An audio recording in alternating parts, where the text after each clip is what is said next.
बहुत समय पहले पहाड़ियों के किनारे एक शांत गांव में हरिदास नाम का एक किसान रहता था। उसकी जिंदगी खेतों, जानवरों और अपने परिवार के इर्द गिर्द ही घूमती थी।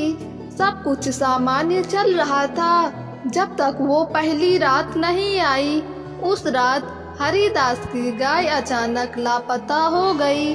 खेत के पास खून के निशान और बड़े बड़े पंजों के निशान देखकर गांव वालों ने कहा, ये भेड़िया है, वो फिर लौट आया है।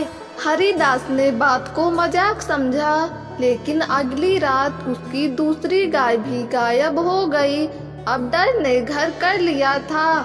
गांव के बड़े बुजुर्गों ने कहा, ये आम भेड़िया नहीं है, ये वो है जो एक बार किसी से पीछा नहीं छोड़ता। हरिदास ने फैसला किया कि अब वो चुप नहीं बैठेगा। उस रात उसने खेत के पास एक मचान बनाया और खुद निगरानी करने बैठ गया। आधी रात को अंधेरे में कुछ हलचल हुई, झाड़ियों से कुछ हिला और तभी उसकी आंखों के सामने एक परछाई आई, तेज लाल आंखों वाला एक बड़ा भेड़िया। लेकिन जो सबसे डरावनी बात थी वो ये कि भेड़िया उसे घूर रहा था, जैसे उसे पहचानता हो। हरिदास ने डरते डरते एक पत्थर फेंका। भेड़िया भाग गया, लेकिन जाते जाते जमीन पर कुछ छोड़ गया, एक ताबीज इंसानी था और उस पर हरिदास का नाम खुदा हुआ था। अब बात सिर्फ जानवर की नहीं रही, ये कोई साधारण हमला नहीं था, किसी ने उसे जानबूझकर निशाना बनाया था। हरिदास ने गांव के पुराने साधु बाबा से संपर्क किया। बाबा ने ताबीज देखते ही कहा, ये भेड़िया नहीं, बदला है, किसी का श्राप। जैसे जैसे कहानी आगे बढ़ी, हरिदास ने एक ऐसा राज खोला जिसने सबको हिला दिया। उस भेड़िए की असली पहचान एक पुराने दुश्मन से जुड़ी थी जो काले जादू में विश्वास करता था।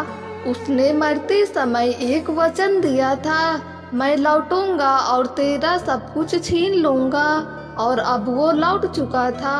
आखिरी रात हरिदास ने मचान से नीचे उतरकर भेड़िए का सामना किया, लेकिन जैसे ही उसने मंत्र पढ़ा, भेड़िया कांपने लगा और एक पल में इंसानी रूप में बदल गया।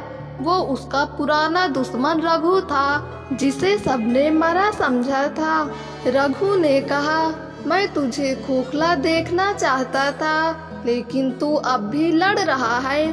अगले ही पल भेड़िए की आत्मा एक तेज चीख के साथ हवा में विलीन हो गई और हरिदास, वो अब पहले से कहीं ज्यादा मजबूत बन चुका था, क्योंकि उसने डर को हराया था।